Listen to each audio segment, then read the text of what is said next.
ಇನ್ನುಳಿದ ಸುದ್ದಿಗಳನ್ನು ನೋಡೋಣ ಬನ್ನಿ.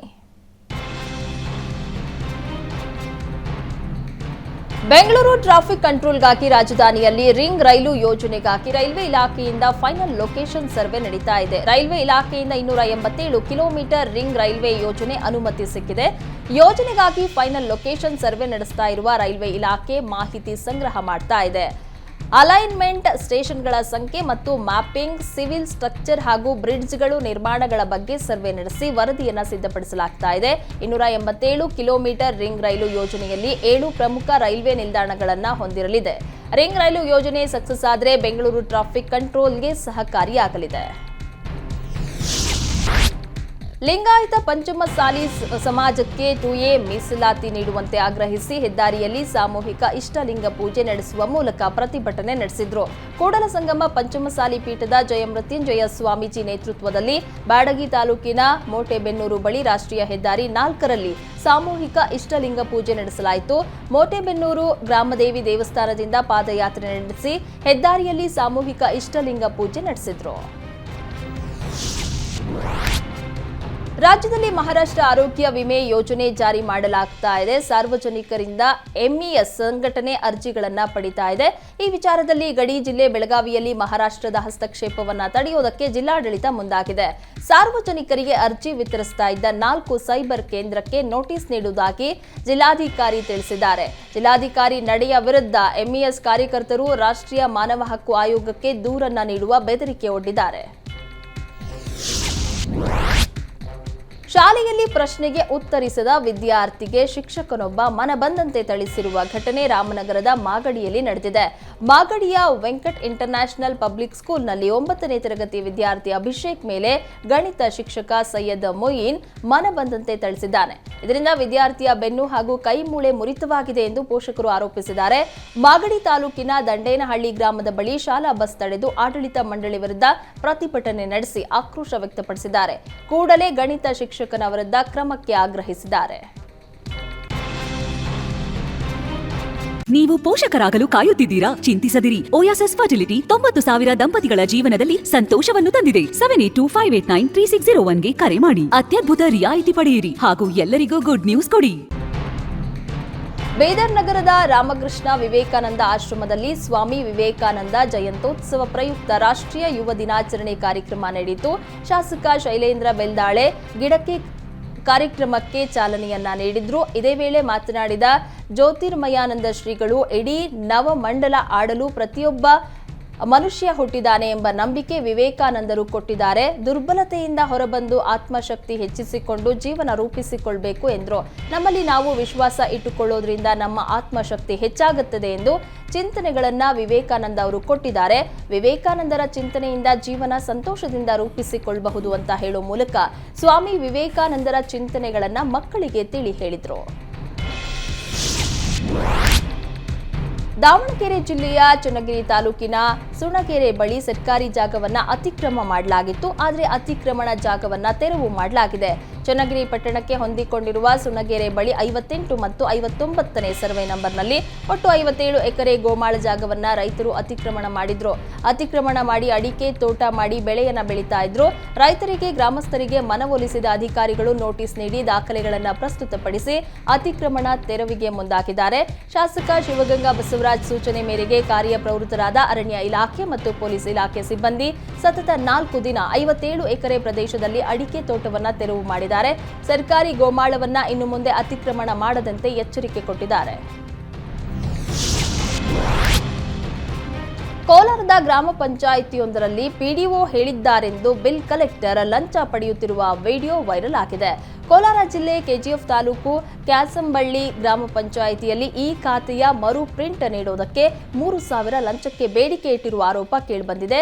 ಪಿಡಿಒ ರಶ್ಮಿ ಅವರ ಸೂಚನೆ ಹಿನ್ನೆಲೆಯಲ್ಲಿ ಲಂಚದ ಬೇಡಿಕೆ ಇಟ್ಟಿರುವುದಾಗಿ ಬಿಲ್ ಕಲೆಕ್ಟರ್ ಸುಬ್ರಹ್ಮಣಿ ಎಂಬುವವರು ಹೇಳಿರುವ ಆಡಿಯೋ ವೈರಲ್ ಆಗಿದೆ. 50 ರೂಪಾಯಿ ಸರ್ಕಾರಿ ಫೀಸ್ ಇರುವ ಜಾಗದಲ್ಲಿ ಗ್ರಾಮ ಪಂಚಾಯಿತಿ ಪಿಡಿಒ ಮತ್ತು ಬಿಲ್ ಕಲೆಕ್ಟರ್ 3,000 ಲಂಚ ಪಡೆದ ವಿಡಿಯೋ ವೈರಲ್ ಆಗಿದೆ. ಅಧಿಕಾರಿಗಳ ಭ್ರಷ್ಟಾಚಾರದ ಕುರಿತು ಸಾರ್ವಜನಿಕರು ಆಕ್ರೋಶ ವ್ಯಕ್ತಪಡಿಸಿದ್ದಾರೆ. ದಲಿತ ಮುಖಂಡನೊಬ್ಬ ರಸ್ತೆಗೆ ಅಡ್ಡಲಾಗಿ ನಿರ್ಮಾಣ ಮಾಡಿದ್ದಾನೆ ಆರೋಪ ಕೇಳಿಬಂದಿದೆ. ರಸ್ತೆಗೆ ಅಡ್ಡಲಾಗಿ ಮನೆ ನಿರ್ಮಾಣ ಮಾಡಿರೋದ್ರಿಂದಾಗಿ ವಾಹನ ಸಂಚಾರ ಬಂದ್ ಆಗಿರುವುದರಿಂದ ಸ್ಥಳೀಯರು ಆಕ್ರೋಶಕ್ಕೆ ಕಾರಣವಾಗಿದೆ. ಕೋಲಾರ ಜಿಲ್ಲೆಯ ಶ್ರೀನಿವಾಸಪುರ ತಾಲೂಕಿನ ಗಾಂಡ್ಲಹಳ್ಳಿ ಗ್ರಾಮದಲ್ಲಿ ದಲಿತರ ಕಾಲೋನಿಗೆ ಸಂಪರ್ಕ ಕಲ್ಪಿಸುವಂತಹ ಮುಖ್ಯ ರಸ್ತೆಗೆ ಅಡ್ಡಲಾಗಿ ಮನೆ ನಿರ್ಮಾಣ ಮಾಡಿರುವ ಆರೋಪ ಕೇಳಿಬಂದಿದೆ. ಸುಮಾರು 15ಕ್ಕೂ ಹೆಚ್ಚು ಮನೆಗಳಿಗೆ ತೆರಳಲು ರಸ್ತೆ ಇಲ್ಲದಂತಾಗಿದೆ ಎಂದು ಸ್ಥಳೀಯ ನಿವಾಸಿಗಳು ಆರೋಪಿಸಿದ್ದಾರೆ. ರಸ್ತೆ ಸಮಸ್ಯೆ ವಿಚಾರವಾಗಿ ಗ್ರಾಮ ಪಂಚಾಯಿತಿ ಅಧಿಕಾರಿಗಳು, ತಾಲೂಕು ದಂಡಾಧಿಕಾರಿಗಳು ಹಾಗೂ ಪೊಲೀಸ್ ಠಾಣೆಗೆ ದೂರನ್ನ ನೀಡಿದ್ರು. ಅಧಿಕಾರಿಗಳು ನಮಗೆ ಸರಿಯಾಗಿ ಸ್ಪಂದನೆ ನೀಡ್ತಾ ಇಲ್ಲ. ರಸ್ತೆಗೆ ಅಡ್ಡಲಾಗಿ ಮನೆ ನಿರ್ಮಾಣ ಮಾಡಿರುವ ದಲಿತ ಮುಖಂಡ ಹನುಮಯ್ಯ ಅವರ ಮಗ ಪೊಲೀಸ್ ಇಲಾಖೆಯಲ್ಲಿ ಕೆಲಸ ಮಾಡ್ತಿದ್ದಾನೆ. ಆ ಕಾರಣದಿಂದಾಗಿ ಅಧಿಕಾರಿಗಳು ನಮಗೆ ಸ್ಪಂದನೆ ಮಾಡ್ತಾ ಇಲ್ಲ. ರಸ್ತೆಗೆ ನಕಲಿ ದಾಖಲೆಗಳನ್ನ ಸೃಷ್ಟಿ ಮಾಡಿಕೊಂಡು ರಸ್ತೆಯನ್ನ ಸಹ ಕಬಳಿಸಿದ್ದಾನೆ ಎಂದು ಸ್ಥಳೀಯರು ದೂರಿದ್ದಾರೆ. ರಸ್ತೆ ಸಮಸ್ಯೆ ಬಗ್ಗೆ ಗ್ರಾಮ ಪಂಚಾಯಿತಿ ಸದಸ್ಯರು ಅಥವಾ ಬೇರೆ ಸಮುದಾಯದವರು ಬಂದು ಮಾತನಾಡಲು ಮುಂದಾದರೆ ಜಾತಿ ನಿಂದನೆ ಪ್ರಕರಣ ದಾಖಲು ಮಾಡೋದಾಗಿ ಬೆದರಿಕೆ ಸಹ ಹಾಕಿದ್ದಾರೆಂದು ಆರೋಪಿಸಿದ್ದಾರೆ. ಕೂಡಲೇ ಸಂಬಂಧಪಟ್ಟ ಇಲಾಖೆ ಅಧಿಕಾರಿಗಳು ಗಮನ ಹರಿಸದೆ ಹೋದ್ರೆ 15 ಕುಟುಂಬಗಳು ನಾವು ಖಾಲಿ ಮಾಡಬೇಕಾಗತ್ತೆ. ಪರಿಸ್ಥಿತಿ ನಮ್ಮದಾಗಿದೆ. ಇದೇ ರೀತಿಯಾಗಿ ಅಧಿಕಾರಿಗಳು ನಿರ್ಲಕ್ಷ್ಯತನ ಮಾಡಿದ್ರೆ 15 ಕುಟುಂಬಸ್ಥರು ಆತ್ಮಹತ್ಯೆಗೆ ಶರಣಾಗೋದಾಗಿ ಅಧಿಕಾರಿಗಳಿಗೆ ಸ್ಥಳೀಯ ನಿವಾಸಿಗಳು ಎಚ್ಚರಿಕೆ ನೀಡಿದ್ದಾರೆ. ವಿಜಯಪುರ ಮಹಾನಗರ ಪಾಲಿಕೆ ಮೇಯರ್ ಮೌಲ್ವಿಯೊಬ್ಬರ ಪ್ರಾರ್ಥನೆ ಬಳಿಕವೇ ಅಧಿಕಾರವನ್ನ ಸ್ವೀಕರಿಸಿದ್ದಾರೆ.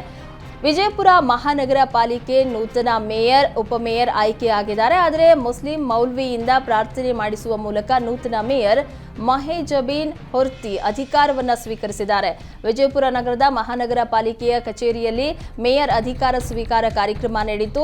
ಈ ವೇಳೆ ಮೌಲ್ವಿಯೊಬ್ಬರು ಪ್ರಾರ್ಥನೆ ಸಲ್ಲಿಸಿದ ಬಳಿಕವೇ ನೂತನ ಮೇಯರ್ ಅಧಿಕಾರ ಸ್ವೀಕಾರ ಮಾಡಿದ್ರು. ಪಾಲಿಕೆಯಲ್ಲಿ ಮುಸ್ಲಿಂ ಮೌಲ್ವಿಯನ್ನ ಕರೆಸಿ ಪ್ರಾರ್ಥನೆ ಮಾಡಿಸಿ ಅಧಿಕಾರ ಸ್ವೀಕಾರ ಮಾಡುವ ಮೂಲಕ ನಗರ ಶಾಸಕ ಯತ್ನಾಳ್ ಅವರಿಗೆ ಟಾಂಗ್ ಕೊಟ್ಟಿದ್ದಾರೆ ಎನ್ನುವ ಮಾತುಗಳು ಕೇಳಿ ಬರ್ತಾ ಇವೆ. ಅಲ್ಲದೆ ಪಾಲಿಕೆಯಲ್ಲಿ ಕಾಂಗ್ರೆಸ್ ಅಧಿಕಾರಕ್ಕೆ ಬರ್ತಾ ಇದ್ದಂತೆ ಇಸ್ಲಾಮೀಕರಣ ಶುರುವಾಗಿದೆ ಎನ್ನುವ ಮಾತುಗಳು ಯತ್ನಾಳರ ಬೆಂಬಲಿಗರಲ್ಲಿ ಕೇಳಿ ಬರ್ತಾ ಇವೆ. ಈ ಮೂಲಕ ಪಾಲಿಕೆಯಲ್ಲೂ ಧರ್ಮ ದಂಗಲ್ ಶುರುವಾಗಿದೆ. ತಡರಾತ್ರಿ ವೈನ್ ಶಾಪ್ಗೆ ನುಗ್ಗಿದ ಖದೀಮರು ಬ್ರಾಂಡೆಡ್ ಮದ್ಯ ಕದ್ದು ಎಸ್ಕೇಪ್ ಆಗಿದ್ದಾರೆ. ವಿಜಯಪುರ ಜಿಲ್ಲೆಯ ಸಿಂದಗಿ ತಾಲೂಕಿನ ರಾಂಪುರ ಗ್ರಾಮದಲ್ಲಿ ಘಟನೆ ನಡೆದಿದೆ. 4 ಜನ ಖದೀಮರ ತಂಡ ಒಂದೇ ರಾತ್ರಿ 4 ಅಂಗಡಿಗಳಲ್ಲಿ ಕಳ್ಳತನ ಮಾಡಿದ್ದಾರೆ. ಖದೀಮರ ಕೈಚಳಕದ ದೃಶ್ಯಗಳು ಸಿಸಿಟಿವಿಯಲ್ಲಿ ಸೆರೆಯಾಗಿವೆ. ಎಂಎಸ್ಐಎಲ್ ಮದ್ಯದ ಅಂಗಡಿಗೆ ನುಗ್ಗಿದ ಖತರ್ನಾಕ್ ಕಳ್ಳರು ಬ್ರಾಂಡೆಡ್ ವಿಸ್ಕಿ, ಬಿಯರ್ ಹಾಗೂ 2,000 ನಗದು ಕಳ್ಳತನ ಮಾಡಿದ್ದಾರೆ. ಮತ್ತೊಂದೆಡೆ ಬುಕ್ ಸ್ಟಾಲ್ ಮತ್ತು ಚಿನ್ನದ ಅಂಗಡಿಯಲ್ಲೂ ಕಳ್ಳತನ ಮಾಡಿದ್ದಾರೆ. ಸಿಂದಗಿ ಪೊಲೀಸ್ ಠಾಣೆಯಲ್ಲಿ ಪ್ರಕರಣ ದಾಖಲಾಗಿದೆ. ಸೈಕ್ಲಿಸ್ಟ್ಗಳ ತವರು ಜಿಲ್ಲೆ ವಿಜಯಪುರದಲ್ಲಿ ನಡೆದ ರಾಷ್ಟ್ರೀಯ 28ನೇ ರೋಡ್ ಸೈಕ್ಲಿಂಗ್ ಚಾಂಪಿಯನ್ಶಿಪ್ ಯಶಸ್ವಿಯಾಗಿ ಮುಕ್ತಾಯವಾಗಿದೆ. ವಿಜಯಪುರ ನಗರದ ಹೊರಭಾಗದ ಸೊಲ್ಲಾಪುರ ರಸ್ತೆಯ ರಾಷ್ಟ್ರೀಯ ಹೆದ್ದಾರಿಯಲ್ಲಿ ರೋಡ್ ಸೈಕ್ಲಿಂಗ್ ಸ್ಪರ್ಧೆ ನಡೆಯಿತು. ರಾಜ್ಯ ಸೇರಿದಂತೆ ಹೊರ ರಾಜ್ಯಗಳಿಂದ 850 ಸೈಕ್ಲಿಸ್ಟ್ಗಳು, 150 ತಾಂತ್ರಿಕ ಅಧಿಕಾರಿಗಳು ಭಾಗಿಯಾಗಿದ್ದರು. ಜನವರಿ 9ರಿಂದ 12ರವರೆಗೆ 4 ದಿನಗಳ ಕಾಲ ಕ್ರೀಡಾಕೂಟ ನಡೆಯಿತು. ಜಿಲ್ಲಾಡಳಿತ, ರಾಷ್ಟ್ರೀಯ ಹೆದ್ದಾರಿ ಪ್ರಾಧಿಕಾರ ಸೇರಿದಂತೆ ಹಲವು ಸಂಘ ಸಂಸ್ಥೆಗಳ ನೆರವಿನೊಂದಿಗೆ ಸೈಕ್ಲಿಂಗ್ ಫೆಡರೇಷನ್ ಮಾರ್ಗದರ್ಶನದಲ್ಲಿ ಕ್ರೀಡಾಕೂಟ ನಡೆಯಿತು. ಸೈಕ್ಲಿಂಗ್ ಸ್ಪರ್ಧೆ ನೋಡಲು ವಿಜಯಪುರ ಜಿಲ್ಲೆ ಸೇರಿದಂತೆ ದೇಶದ ವಿವಿಧ ಭಾಗಗಳಿಂದ ಕ್ರೀಡಾಭಿಮಾನಿಗಳು ಭಾಗಿಯಾಗಿದ್ದರು. 28ನೇ ರಾಷ್ಟ್ರೀಯ ರೋಡ್ ಸೈಕ್ಲಿಂಗ್ ಚಾಂಪಿಯನ್ಶಿಪ್ನಲ್ಲಿ 13 ಚಿನ್ನ, 6 ಬೆಳ್ಳಿ ಮತ್ತು 2 ಕಂಚಿನ ಪದಕಗಳೊಂದಿಗೆ 109 ಪಾಯಿಂಟ್ ಸಂಪಾದಿಸಿದ ರಾಜಸ್ಥಾನದ ಸೈಕ್ಲಿಸ್ಟ್ಗಳು ಚಾಂಪಿಯನ್ಶಿಪ್ ಪಟ್ಟವನ್ನು ಅಲಂಕರಿಸಿದ್ರು. ಆತಿಥೇಯ ಕರ್ನಾಟಕದ ಸೈಕ್ಲಿಸ್ಟ್ಗಳು 5 ಚಿನ್ನ, 5 ಬೆಳ್ಳಿ ಮತ್ತು 6 ಕಂಚಿನ ಪದಕಗಳೊಂದಿಗೆ 67 ಪಾಯಿಂಟ್ಸ್ಗಳೊಂದಿಗೆ ರನ್ನರ್ ಅಪ್ ಆಗಿ ತೃಪ್ತಿಪಟ್ಟರು. ಕಳೆದ 2 ವರ್ಷಗಳಿಂದ ಬಸ್ ನಿಲ್ದಾಣದಲ್ಲಿ ಮಲಗ್ತಾ ಇದ್ದ ವೃದ್ಧನನ್ನ ರಕ್ಷಿಸಿ ಬೆಂಗಳೂರಿನ ಆಟೋ ರಾಜ ವೃದ್ಧಾಶ್ರಮಕ್ಕೆ ಸೇರಿಸಲಾಗಿದೆ.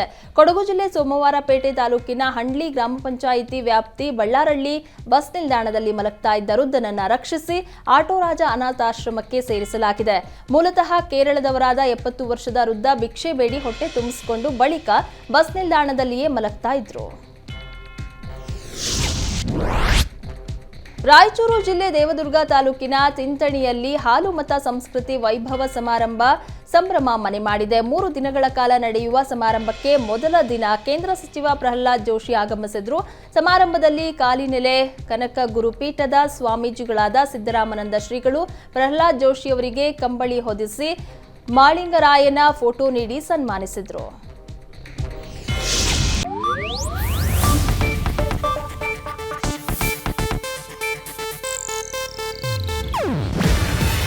ಇದು ಏಷ್ಯಾನೆಟ್ ನ್ಯೂಸ್ ನೆಟ್ವರ್ಕ್ ಪ್ರಸ್ತುತಿ. ನೀವು ನೋಡ್ತಿದ್ದೀರಾ ಏಷ್ಯಾನೆಟ್ ಸುವರ್ಣ ನ್ಯೂಸ್.